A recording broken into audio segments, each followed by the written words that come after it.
Hare Krishna everyone. So we are looking today in this Bhagavad Gita session, we're looking at chapter 18, verse 66. So the verse goes, Sarva dharman parityajya mamikam sharanam vraja aham tvam sarva papebhyo mokshayishyami masuchaha. The English translation, abandon all varieties of religion and just surrender unto me. I shall deliver you from all sinful reactions. Do not fear.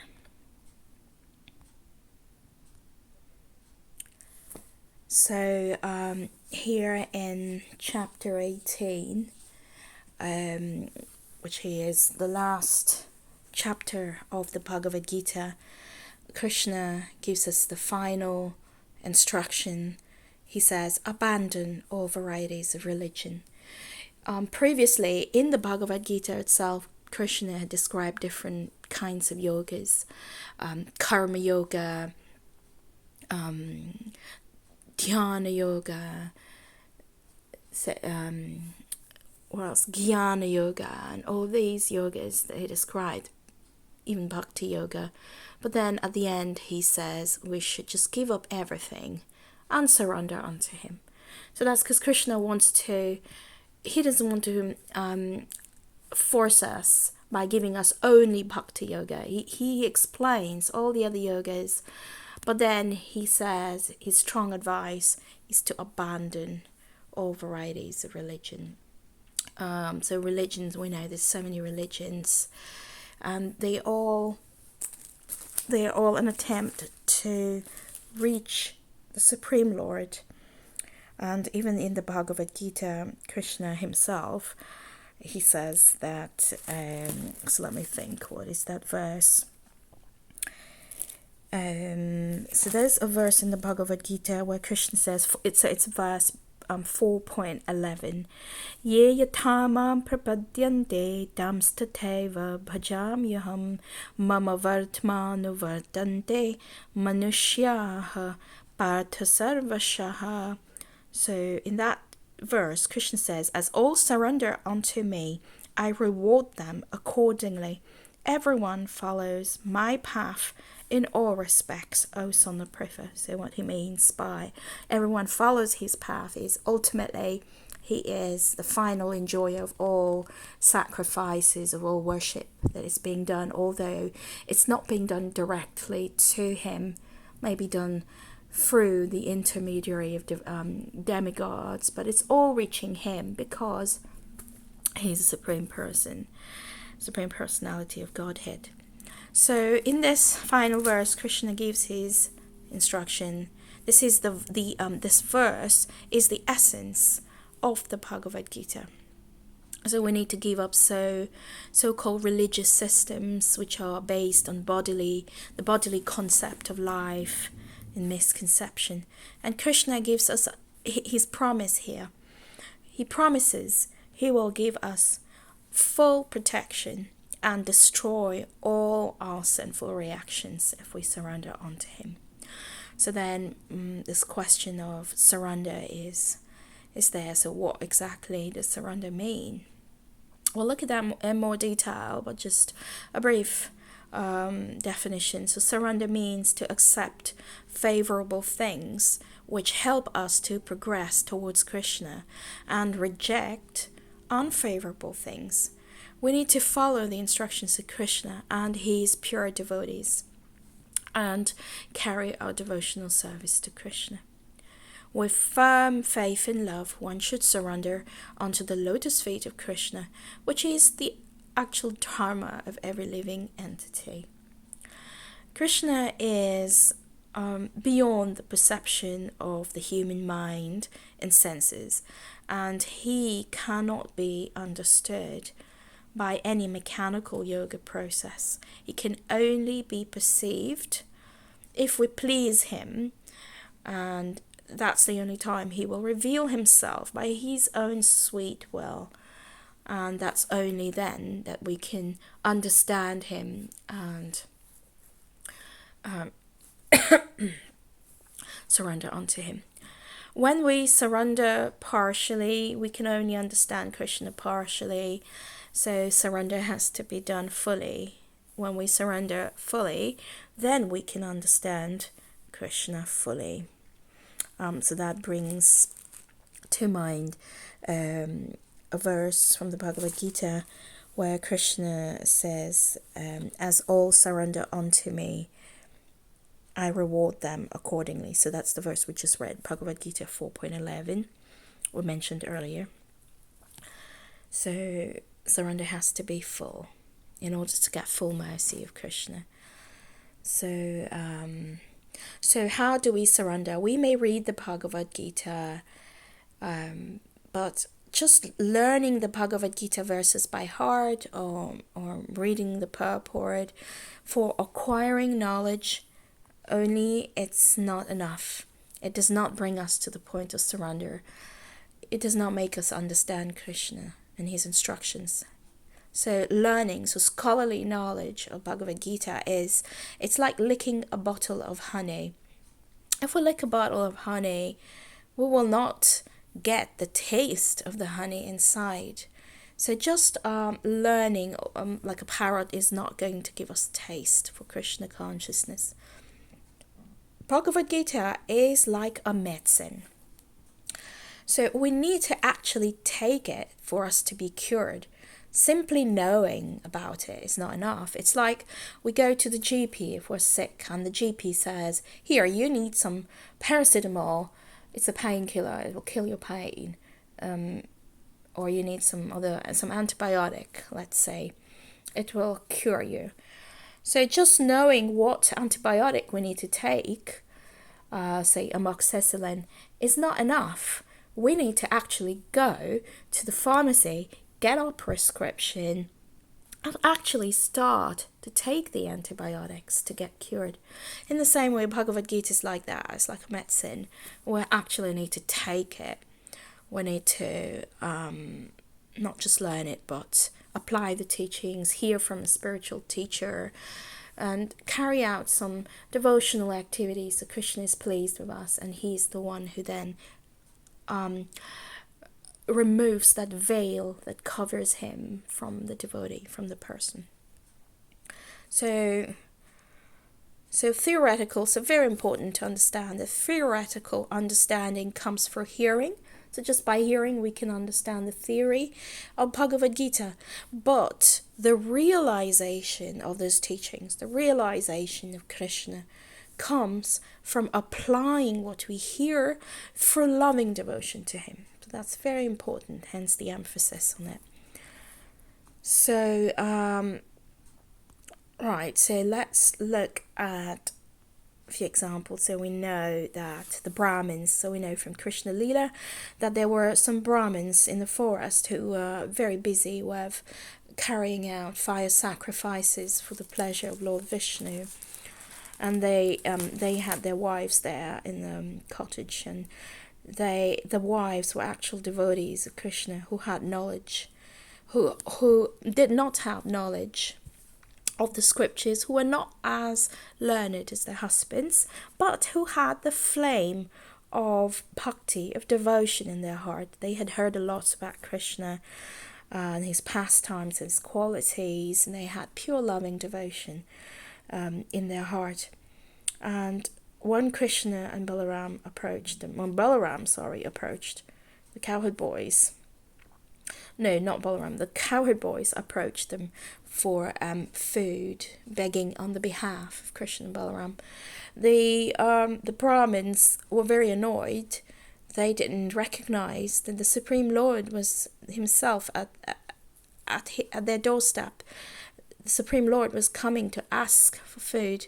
They were too busy doing their ritualistic activities, worshipping, doing the fire sacrifice. They could not understand that the same Lord that they're worshipping for the fire sacrifice has himself come to their doorstep.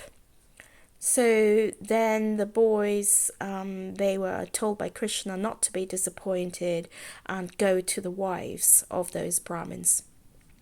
So the boys then went to the wives of the Brahmins to beg for food, and they were so pleased when they heard that Krishna wanted to have food cooked by them. They quickly started to make all kinds of preparations, and they themselves personally took these preparations to the Lord. So this is understanding of Krishna through Bhakti Yoga.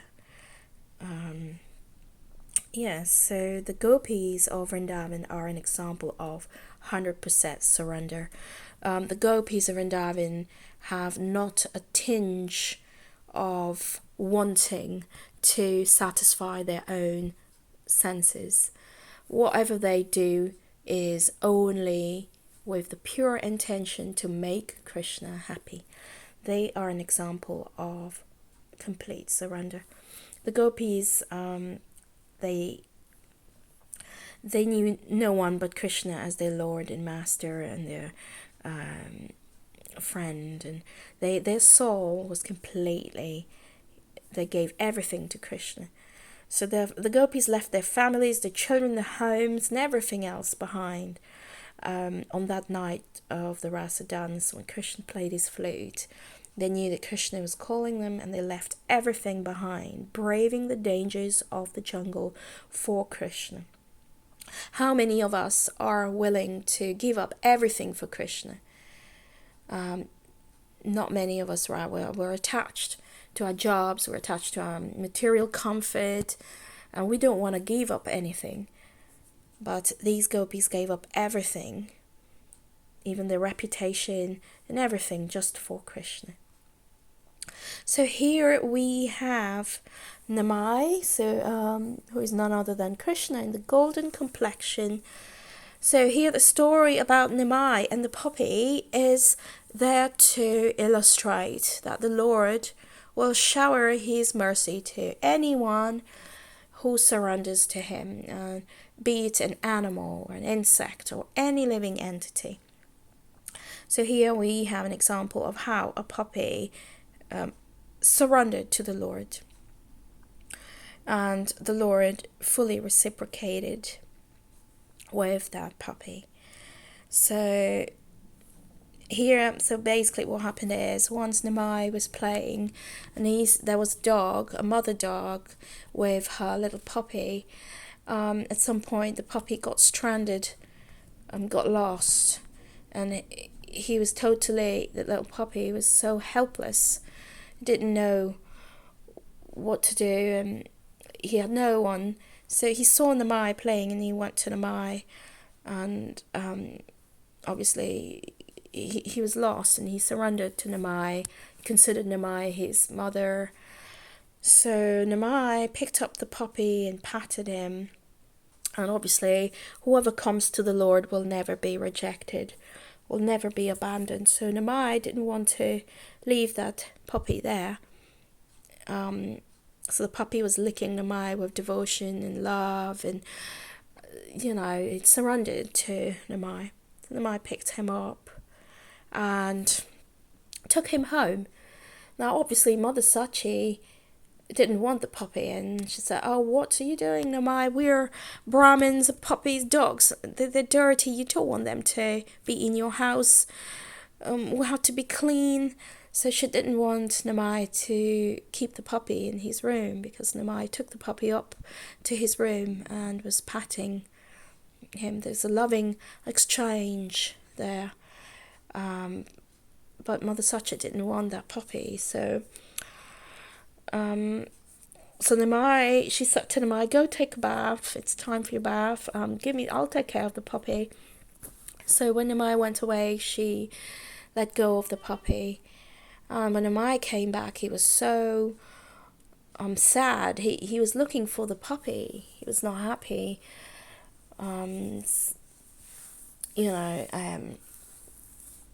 So turns out the puppy had gone to the other side of the village, and because that puppy had received the touch of the Supreme Lord, he was in a state of bliss, and he was chanting the holy name of the Lord and dancing on the streets, and all the villagers were really surprised to see a puppy chanting the names of Krishna, or let's say barking the names of Krishna. Actually, this puppy led the Sankirtan movement on the streets. All the people were following it, chanting and dancing in ecstasy. The puppy reached the river Ganga and he gave up his body there. And he went back to the spiritual world. So we see that surrender means, when do we come to the point of surrender, is when we have exhausted our material enjoyment, when we no longer take bliss in enjoying this material world. We understand it's bland, it's not a place where we're meant to enjoy, where we can enjoy. At that time when we are maybe in the moment of crisis, also that's the time when we surrender fully. We are helpless, we are helplessly calling out with a sense of urgency to the Lord. We know no one else but Him. We've lost everything and we're crying out. Our heart is really truly crying out to Krishna. That's the time, that's called surrender. So long as we are very comfortable in our material situation, we're enjoying life. When we cry out to Krishna, we're chanting.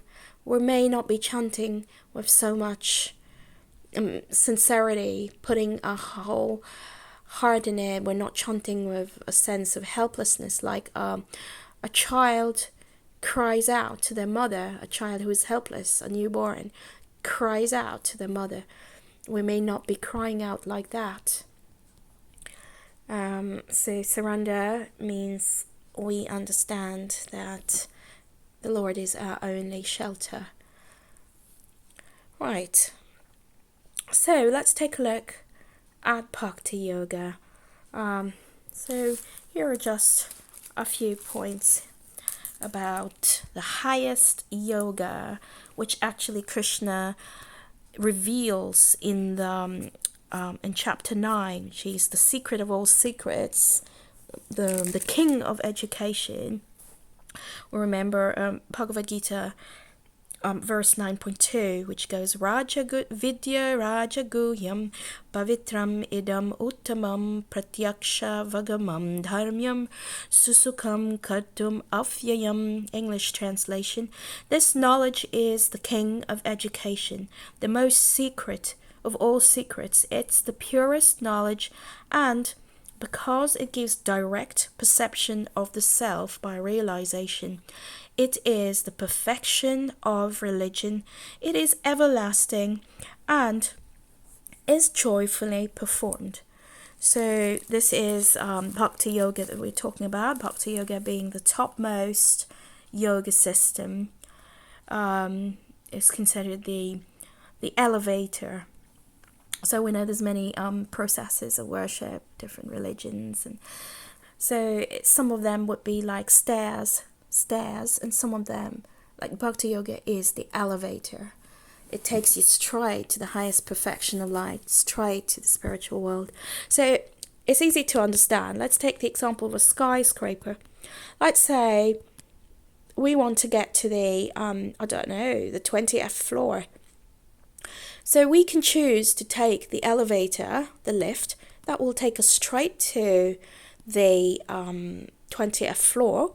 Of course, it will go for all the floors, but it will go really fast, all the way directly to the 20th floor.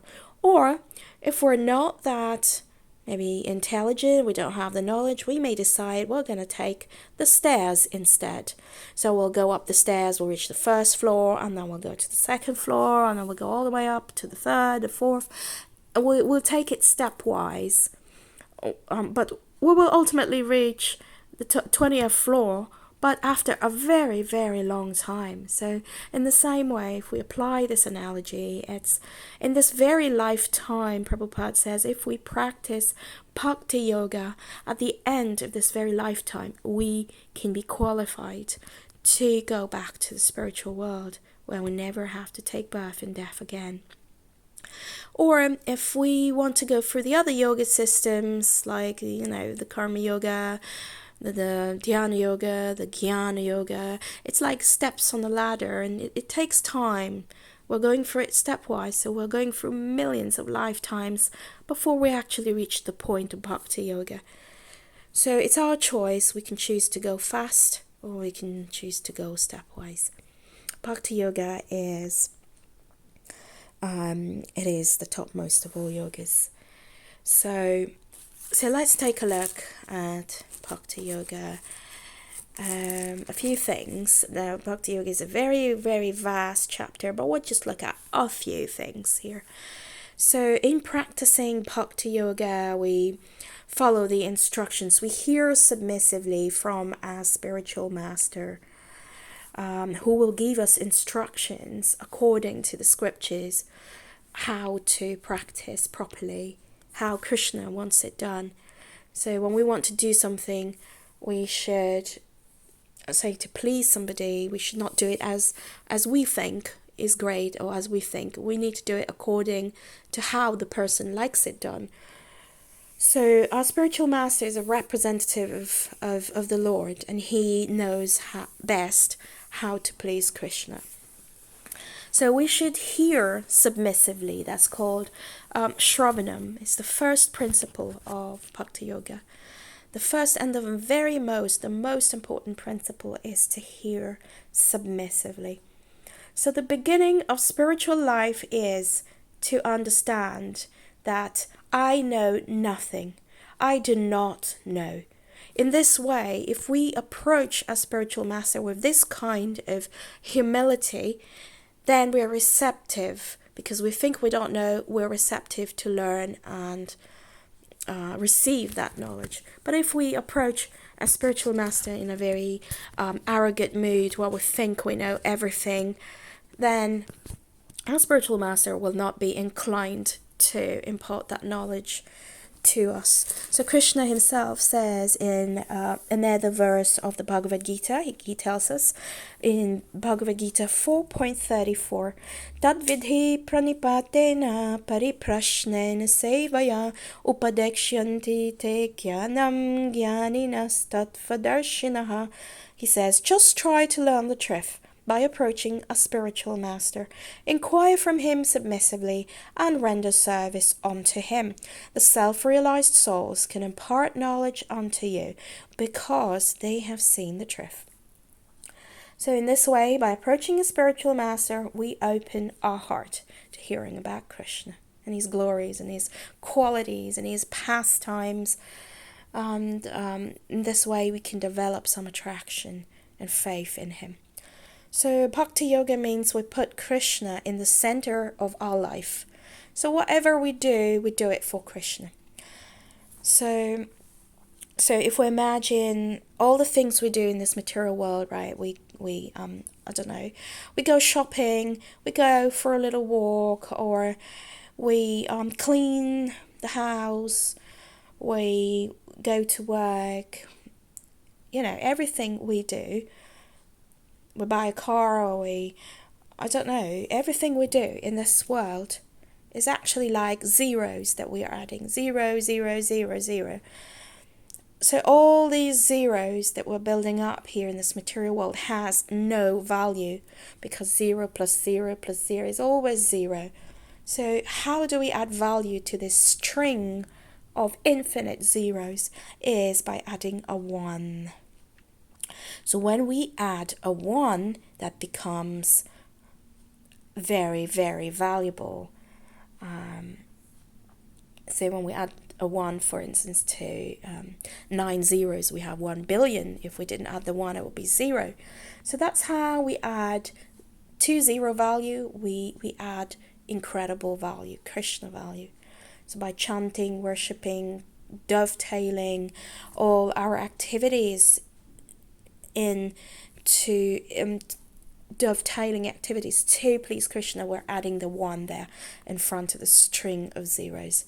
When we add Krishna in the picture, we're purifying ourselves, we're adding so much value to our spiritual bank account, we're liberating ourselves from the shackles of birth and death. Right, so associating with pure devotees. Right, so we've heard submissively, right? But that's not enough to hear only. We need to actually associate with pure devotees who have all good qualities, such as humility, compassion, because we know this well. There's a well-known proverb that says, "We know a man by his association." So, who we associate with will influence our consciousness, our habits, our personality in long term. We become like them. So if we associate with devotees who are very much relishing the taste of Krishna Katha, relishing the taste of the holy name, who have given up all the bad habits and are aiming towards aiming towards the highest perfection of life, then we will also become uplifted by this association and progress considerably. So, chanting the holy name, so that's the second principle of the 9 principles of devotional service. So first was Shravanam, the second principle, Kirtanam, the third principle is of Bhakti Yoga is, so Shravanam, Kirtanam, Smaranam, Padasevanam, Archanam, Vandanam, Dasyam, Sakyam, Atmanivedanam. So Archanam would be, Shravanam would be hearing, Shravanam, Kirtanam would be chanting the holy name, chanting the glories of the Lord. So that's Kirtanam. Smarna means to remember the Lord. Padasevanam, worship the lotus feet of the Lord. Archanam means offering worship and service to the Archavigraha, the deity form of the Lord. So after Archanam is Vandanam, offering prayers, offering obeisances. Dasyam, becoming a servant of the Lord, like Hanuman. Sakyam, making a friend out of the Lord, like Arjuna. And Atmanivedanam, finally surrendering completely your soul to Krishna, as in the case of Bali Maharaj. So here, chanting the holy name, that's the second most important principle of Bhakti Yoga. It's so important to chant the holy name. Lord Chaitanya, Krishna himself, came to give us the Maha Mantra. We know the Maha Mantra is not just any kind of cheap mantra. It's a very powerful mantra. So the Maha Mantra goes, Hare Krishna, Krishna Krishna, Hare Hare, Hare Ram, Ram Ram, Hare Hare. And these are the names of the Lord. So Lord Chaitanya said we could easily achieve perfection by just chanting these names. Krishna says, of sacrifices, I am the chanting of the holy names. So in the age of Kali, the sacrifice that we're meant to perform is the Sankirtana Yagya. So the Yagya, the sacrifice of chanting the holy names of the Lord constantly. Right, so another thing is, once we are well established in Bhakti Yoga, these are, it's important to avoid 10 offenses when we are carrying out Bhakti Yoga, because these 10 offenses will destroy our creeper of devotion. So these 10 offenses are compiled by Srila Vyasadeva. They can be found in the Padma Purana, the section on Brahma Kanda. So they're listed there, but I can quickly mention these 10 offenses that we should avoid at all cost. So number 1, to blaspheme those devotees who have dedicated their lives for propagating the holy name of the Lord. Number 2, to consider the names of demigods like Lord Shiva or Lord Brahma to be equal to or independent of the name of the Lord Vishnu. To disobey the orders of the spiritual master. Number 4, to blaspheme the Vedic scriptures or scriptures in pursuance to the Vedic version. Number 5, to consider the glories of chanting Hare Krishna to be an imagination. Number 6, to give some interpretations to the holy name of the Lord. Number 7, to commit sinful activities on the strength of the holy name. Number 8, to consider the chanting of Hare Krishna as one of the auspicious ritualistic activities which are offered in the Vedas as fruitive activities, as karma kanda. Number 9, to instruct a faithless person about the glories of the holy name. And number 10, to not have complete faith in the chanting of the holy name, and to maintain material attachment even after understanding so many instructions on this matter. It is also an offense to be inattentive while chanting. So every devotee who claims to be a Vaishnava must guard against these offenses in order to quickly achieve the desired success of life, which is bhakti for Krishna, Krishna Prem. So these were the 10 offenses that we need to avoid at all cost. Right, so moving on. So we're talking about how we need to be submissive. So in this verse, let's just take a look at the verse again. Just to recap, so here Krishna says in verse 1866, abandon all varieties of religion and just surrender unto me. I shall deliver you from all sinful reactions. Do not fear. So this whole world is driven by fear. All the activities in this world, they're being done out of fear, because fear of we don't know what's going to happen to us tomorrow. We don't know what the future holds. So we need to make sure we have a good jobs, and we need to have plenty of money in our bank account because we're afraid of what's going to happen. We might need money in the future. We're afraid of losing our family. We're afraid of losing our friends. We're afraid of losing our good health, or we're afraid of losing our prestige, or we're afraid of losing our jobs. This whole world is characterized by fear, and that's why companies like insurance companies are thriving on the fear, and they're selling so much insurance every day. So fear, Krishna says, do not fear, and Krishna is so powerful, even fear personified is afraid of Krishna.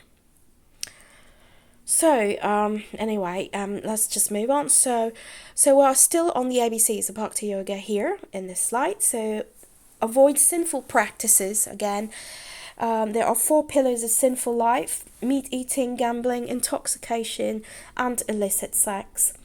So these are activities, and when we say meat eating, we mean fish, eggs, so seafoods as well. When we say gambling, it could be even not only like going to casinos and gambling, but it could be anything while we're actually giving money. There's this fear that we may lose that money uselessly. Intoxication, so anything that interferes with our sanity, our sober attitude, so alcohol, even caffeinated teas, even in chocolate, anything that's caffeine, drugs, that's intoxication. And illicit sex means sex for sense gratification, which is not for procreation. So these, Prabhupada gave us these instructions because he wanted to elevate us from all of these sinful activities. He wanted us to be situated in the mode of goodness where we could develop some qualities that are conducive to spiritual life. To be able to understand spiritual matters, we have to rise to a certain standard. If we're so engrossed in these bad practices, then it may be difficult to take up spiritual life. So we need to give these up and chant Hare Krishna, and then we can understand Krishna and the Bhagavad Gita. Actually, these are easily given up when we develop a higher taste in chanting the holy name. we then start to see these things as very bland and we lose taste for them, and it becomes so much easier then to give up all of this. So we need to have humility in all spiritual endeavors.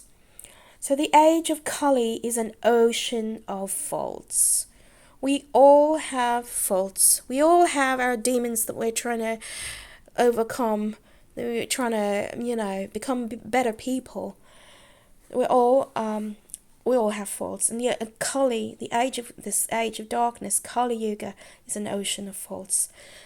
It's an ocean of darkness where there's all kinds of atrocious activities, horrible activities going on. But there is one benediction of being in the Kali Yuga, that simply by taking the name of Hari we can achieve perfection. It's very simple. In the Chaitanya Charitamrita Adi Lila 7:31, it is mentioned, one should chant the holy name of the Lord in a humble state of mind, thinking oneself lower than the straw in the street. One should be more tolerant than a tree, devoid of all sense of false prestige, and should be ready to offer all respect to others. Only in such a state of mind can we chant the holy name of the Lord constantly. So it is the quality of our chanting and our service attitude that gives pleasure to the Lord. We can only attract Krishna when we're chanting with a heart full of humility. If we think too much of ourselves, we think we're a great devotee, we're doing so much, everyone likes us, then we have a sense of false prestige, and in this state, Krishna is not going to accept our chanting. We should be ready to offer all respect to others and be very tolerant. Sometimes we may be chanting and other people may not find it very good. They might say all kinds of things that we're not intelligent or that... Anyway, all kinds of offensive things, but we should continue chanting and be tolerant to all of this. So, here we have stories of humility and service to the Guru. So humility, service to the Guru. So we need to become menial servants of the Guru and devotees with humility to actually understand the meaning of this verse 18.66. A menial servants of the Guru means doing service for our Guru, actually engaging our body in doing it, cleaning, cooking for our Guru, doing the laundry, or some kind of menial service. So let's see. So on the left is a story of a disciple of the great devotee Ramanuja Acharya, who was asked to be a menial servant of his Guru and devotees to understand the meaning of surrender. So that person was a great Brahmin. He was very knowledgeable, very intelligent, had quite a reputation.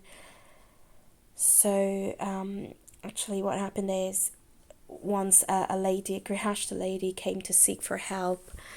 She said she was being ill-treated. She had to carry a very heavy pail of water every day to and from the well, and her in-laws were ill-treating her. She needed help, so she approached Ramanuja Acharya, and Ramanuja Acharya asked his disciple Dasharati to go to that person's house and help that person do all menial chores, help to carry this water every day to and back, to the well and back.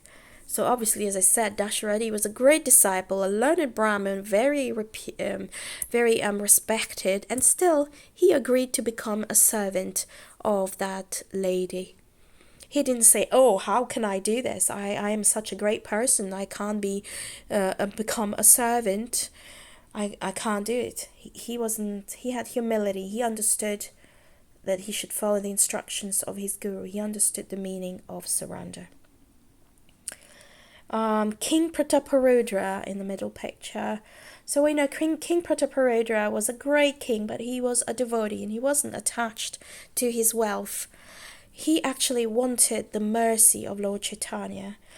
We know Lord Chaitanya was a sannyasi. He didn't like to associate with materialists. He said, no, I can't meet this king because kings are surrounded by wealth, and they tend to be proud, and they tend to be engrossed in sense gratification.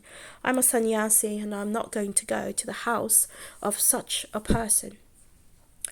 So the disciples, they were sorry for the king because he was sincere and he wanted to have audience with Lord Chaitanya. So they advised him, why don't you let go of all your kingly robes, become a servant.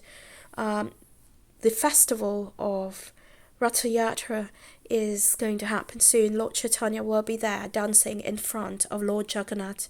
Why don't you help? Why don't you sweep the road so Lord Jagannath, before Lord Jagannath, become a servant? So King Prataparudra agreed to do this. He became a street sweeper, and he was busy sweeping the road before Lord Jagannath. When Lord Chaitanya saw this, his heart softened. He understood that King Prataparudra, he was sincere, and so he got the benediction of Lord Chaitanya. He was able to meet up with Lord Chaitanya. Here again on the right, we see Lord Chaitanya and his great disciple Vasudev Dutt, who had leprosy. Although he had leprosy, the Lord, when he met with him, he ran and hugged Vasudev Dutt. Vasudev Dutt was very embarrassed, and he said, my Lord, please don't commit the offense of touching my body, which is full of pus oozing out of those boils all over him. But the Lord didn't care. All this pus went on his body. He didn't care. He hugged his great devotee. So obviously Vasudev Dutt was a very humble devotee, and he pleased Lord Chaitanya by his humility.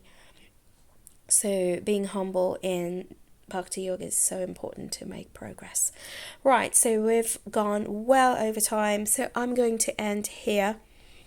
And just request everyone to chant the holy name of Krishna to achieve perfection in this life, to achieve happiness, everlasting happiness.